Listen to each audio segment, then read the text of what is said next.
Whoa, it's so firm. It's really firm. It's way more firm than the stock brake, so it's pretty exciting.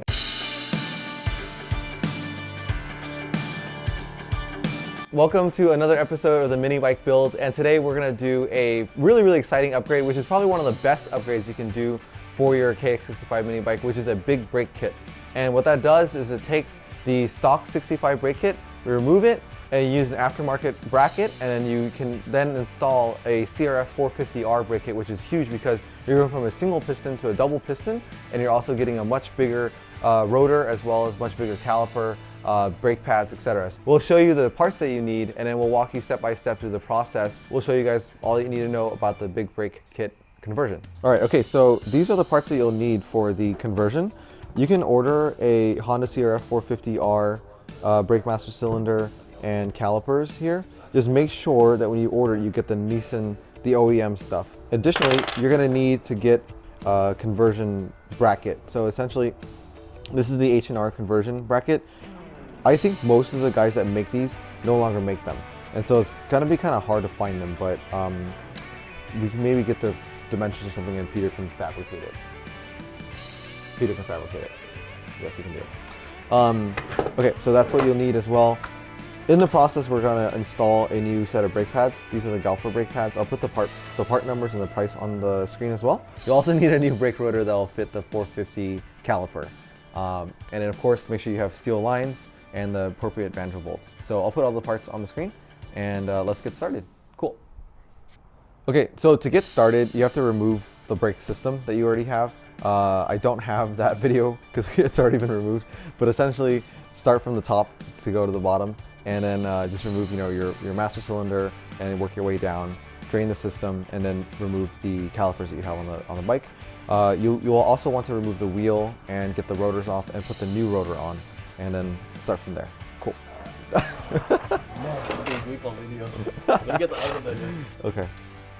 So this is the the caliper, right? And then you want to make sure you take the pinch bolt off, and that will let you slide it out, and it gets to the brake pads, and then you can slide the new brake pads in.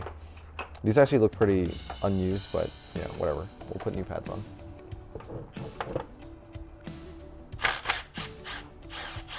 Power tools. Yep. Yeah, it should be. Oh, there we go. Okay. New pads.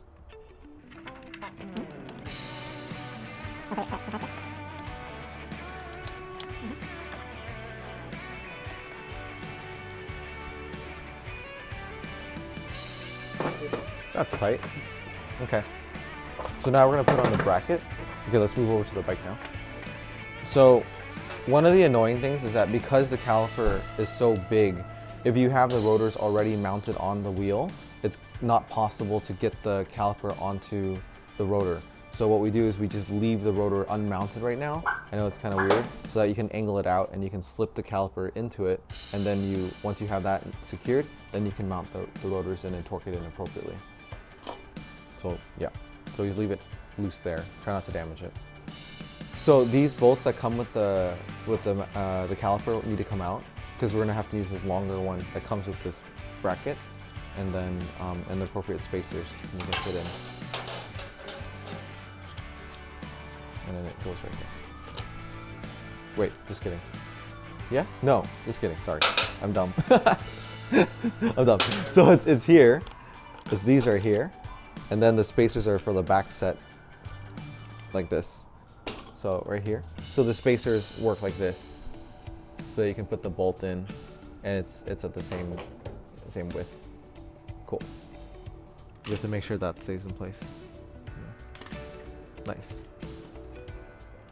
Now we have to put the spacers to line up with the bolt here, and then so the spacer goes in, and you want to line up the caliper. So now you have the bolt, the bracket, the spacer, the caliper, and then it all goes in a single. And that way you can mount it appropriately. There you go. Nice. So just loose there, and then we're gonna do the bottom one now. Make sure that's all lined up.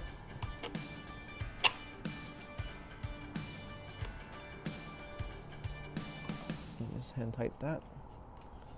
Nice. This is way, it's not that bad. Once you know the process, it's not that bad. The first time we did it, it was like, oh my God, like where do these things go? It was a little bit sloppy, but yeah. Now we're gonna go ahead and put the rotors back on so it stays in place.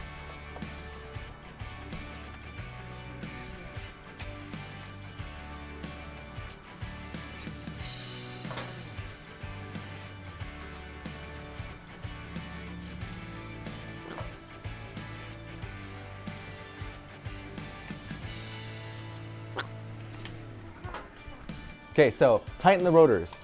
6.5 pounds, blue Loctite. That's all it is. You want to check that it spins straight.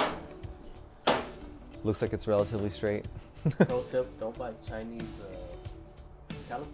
Yeah, so where we messed up was we got the cheaper 450R Chinese calipers and master cylinder, and what we noticed is that when we installed it with this brake with the rotor, when it was rotating, this piston here would actually oscillate and would like pump with it, right? And it would do this as the wheel was rotating. You could see it kind of pulsate like this. It was a really uncomfortable feeling, right? And then also on top of like a very squishy brake feel that was literally like to the handlebar, that was just like no go. So in fact, one of our friends took the bike out and immediately crashed. So just skip the cheap stuff and just get the real parts, okay? There's plenty of listings now just look for a Honda CRF450R brake kit. And I believe it's like, I'll put the years on it, but a lot of the years are pretty universal, and you can just swap them and put them right onto this bike, as long as you have a bracket for this. Now this is like probably the most annoying thing about this bracket system that we have here with the H&R kit is that you have to have this nut on the inside and you have to tighten it right here, and it's just a really awkward space. This is a 13 millimeter, and so you put the 13 millimeter over here and then tighten it accordingly. So you have to do top and bottom. It's a little bit awkward, so we'll just do that right now. Okay, I'm just gonna hold it there.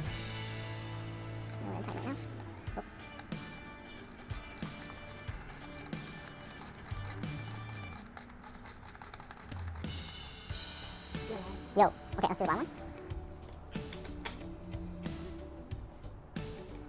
All right. Oh, nice. Look at that. Spins really nice. Okay. All right. Looks really good. So next thing is the banjo bolt and just getting the lines attached, and then we'll do the top right after this. So typically the 450 kits will come with their own brake lines, but they're like the stock OEM brake lines, and the recommendation is always to go to a steel line, stainless steel line if you can. And also because it's coming off of 450, the brake line is like crazy long for a 65, right? So it looks a little bit ridiculous. So it's a good opportunity to basically just go and swap to a 65 line, so it's a little bit tidier. So do that. Cool. All right. So that's the bottom, and now we'll do the top here. This is the master cylinder that it comes with right here. So it's a 450 master cylinder. Super simple installation up top, so let's get that done as well. This is pretty quick, honestly. Yeah, it's great. I really hope it's an improvement.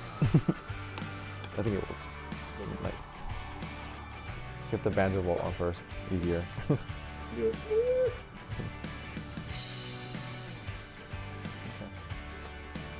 We can't angle down anymore. Okay, like down there is good. Yeah, we'll adjust that later. Get the optimal angle for your wrist to be comfortable. Awesome. So now we have the full master cylinder and the caliper installed on the bike. So now it's just adding brake fluid into the system and do it a couple of times to make sure you don't have any air in the system, and then we should be able to test and see how it feels. We'll always walk you guys through a few steps in case you've never done it before. This is a good opportunity. So the brake fluid that we recommend is RBF600. It's .4 brake fluid. It's the same exact brake fluid that you would use on like your R6 or the big bikes, or whatever it is that you're running for the street or the track as well. So you basically just unscrew the lid. Shit. So take off the lid, and then there's a rubber boot in there. Take that out as well. And then that's gonna let you pour fluid. And what you wanna do is make sure that you're never pumping the system when there's no fluid in there, because all you're doing is pulling air through the system. So you're always gonna be topping off with the brake fluid gradually as you work the fluid through the system, and you'll check to make sure that there's no air holes or air bubbles in the system itself to make sure you have a solid, firm press all the way through. So conveniently, Peter's got his air hose. It makes it a lot easier. So basically just pulling, it pulls the fluid through the hydraulic system, and you can just constantly replenish with brake fluid as you're doing it. I'm filling up the reservoir right now, and then you don't want it to be completely full, just like, you know, 3/4 of the way, just to get something in there. And then what Peter's doing down there is he's opening up the valves and pulling the brake fluid through it. And up here you'll see that it's draining down, and I'll tell him to stop. Go ahead and stop right there. Yeah, so he doesn't want to go all the way down. Stop, and then I'll pull more fluid in there. Okay, go ahead. Okay, stop. Add more.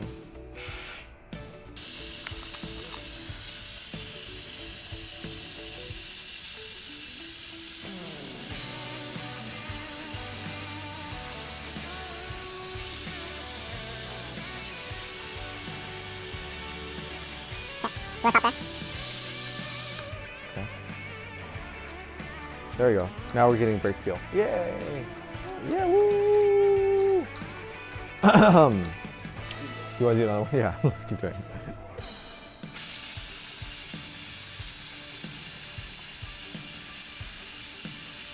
Okay, so there's usually a line that you'll see inside of the reservoir, so just fill up to that spot. And you don't need to go more than that. You don't actually want to overfill the reservoir. Okay. We have a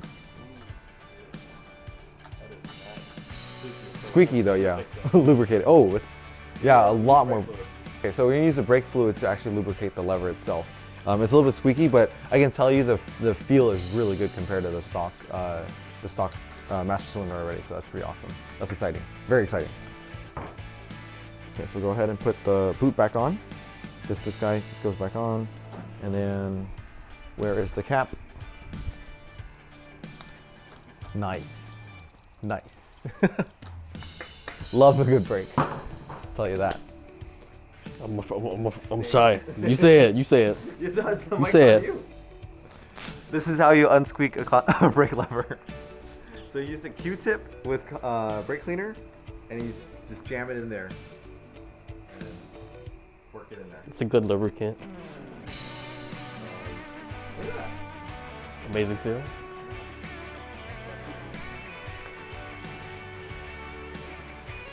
Keeps all the rubber seals happy. Cool. Take this thing back. Okay, we're just gonna spray it down. Clean your work area, guys.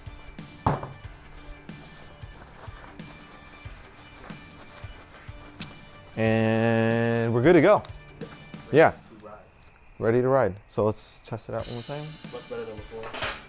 Oh yeah, it's fantastic. So fun story, really fun story. So our friend Seth, who's like, you know, really into minis. So Seth helped us learn all about minis.